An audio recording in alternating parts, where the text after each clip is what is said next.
मुरादाबाद, भाजपा कार्यकर्ता की जनाजे की नमाज न पढ़ाने का मामला। भाजपा कार्यकर्ता के घर पहुंचे जिलाध्यक्ष। भाजपा जिलाध्यक्ष आकाश पाल पीड़ित परिवार से मिले।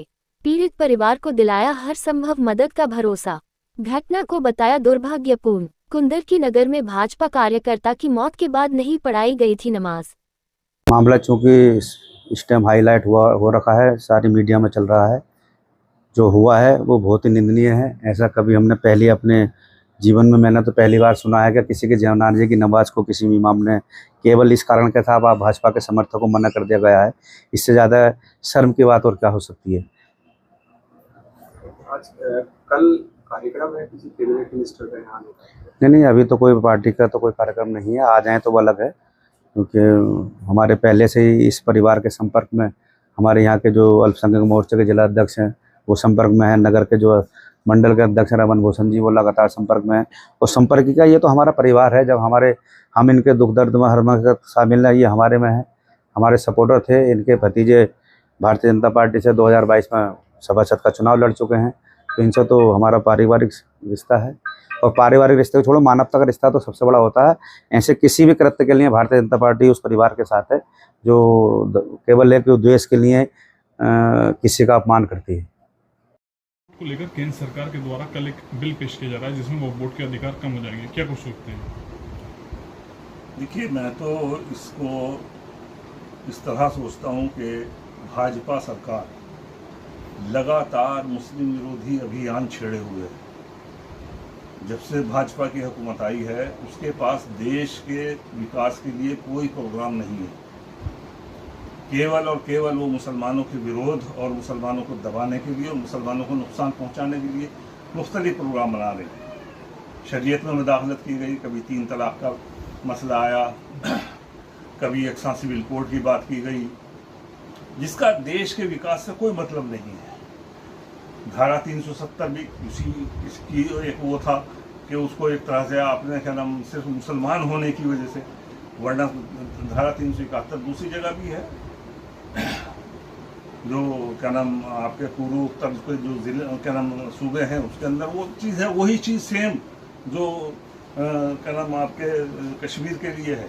लेकिन वहाँ आप नहीं छेड़ रहे हैं, आप कश्मीर को छेड़ रहे हैं। इसलिए छेड़ रहे हैं कि साहब ठीक इसी तरह वक्फ बोर्ड से सरकार का कोई मतलब नहीं है। मुसलमानों की जायदाद है। हमारे बुजुर्गों ने वो एक पब्लिक इंटरेस्ट के लिए, अवामी मफाद के लिए उसको दिया है, वक्फ किया है कि भाई किसी हमारे बड़े बुजुर्गों ने, बहुत से ने, किसी ने बहुत बड़ी बड़ी ज़मीनें वो अवामी मफाद के लिए दी। उसकी बाकायदा डीड लिखी जाती है, डीड लिखी गई है, डीड लिखी हुई होती है। अब चूँकि एक लंबा अरसा हो गया, कोई 100 साल की, कोई 150 साल की, कोई 2, उसमें बहुत से डिस्प्यूट भी हैं। तो होना तो ये चाहिए कि वो डिस्प्यूट हल कराने के लिए वक्फ बोर्ड को ज़्यादा अख्तियार दिए जाते और वक्फ बोर्ड को अख्तियार के अलावा अदालतों को भी ये कहा जाता है कि जल्द से जल्द डिस्प्यूट को हल किया जाए। आप किसी चीज़ को डिस्प्यूटेड मानकर आप वक्फ बोर्ड को ही ख़त्म करना चाहते हैं। आपकी क्या नाम एक तरह से नज़र जो है, बुरी नज़र है, जो क्योंकि लाखों की, करोड़ों की जायदाद है पूरे देश के अंदर, जिसको खुर्द-बुर्द किया गया है। पहले कांग्रेस की सरकार में खुर्द-बुर्द किया गया। कांग्रेस की सरकार में भी बहुत ज़्यादा जितनी जायदाद थी उसको खुर्द-बुर्द करके बहुत बुरा हाल किया गया। अब उससे ज़्यादा बुरा हाल भाजपा कर रही है। और भाजपा की, मैं समझता हूँ कि भाजपा की नीयत बहुत ज़्यादा ख़राब है। वो वक्फ की जायदाद को एक तरह से अपने कब्ज़े में लेना चाहती है, सरकार के कब्ज़े में लेना चाहती है, जो कतई तौर पर गलत है, बिल्कुल गलत है। और ये मुसलमानों पर एक खुला हमला है, मुसलमानों पर एक खुला हमला है।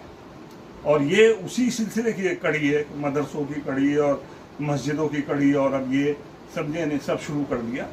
ये चीज़ बहुत ज़बरदस्त बेचैनी पैदा कर रही है पूरे देश में।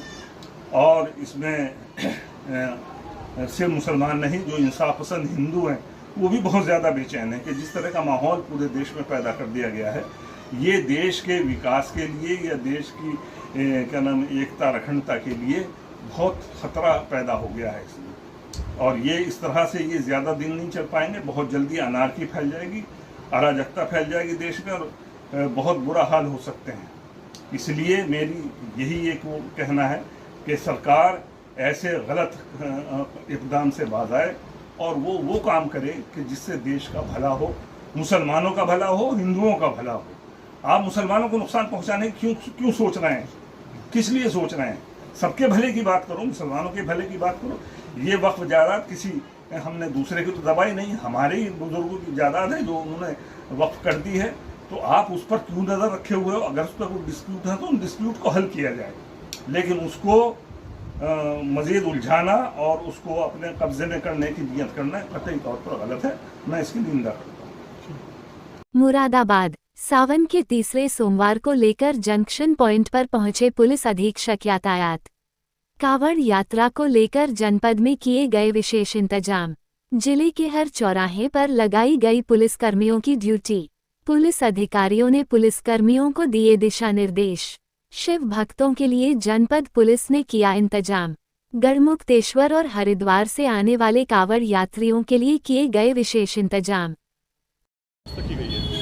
देखिए, सावन का तीसरा सोमवार है, 2 सोमवार और शिवरात्रि निकल चुकी है, जिसमें पुलिस द्वारा मेहनत करके इस कांवड़ यात्रा को सकुशल हम लोग ने संपन्न कराया। तीसरे और चौथे सोमवार को बहुत अधिक भीड़ रहती है। आज भी जो देखने को मिल रहा है, जो गढ़ से कांवड़िया लौट रहा है, जो हरिद्वार से लौट रहा है, बहुत अधिक संख्या में है।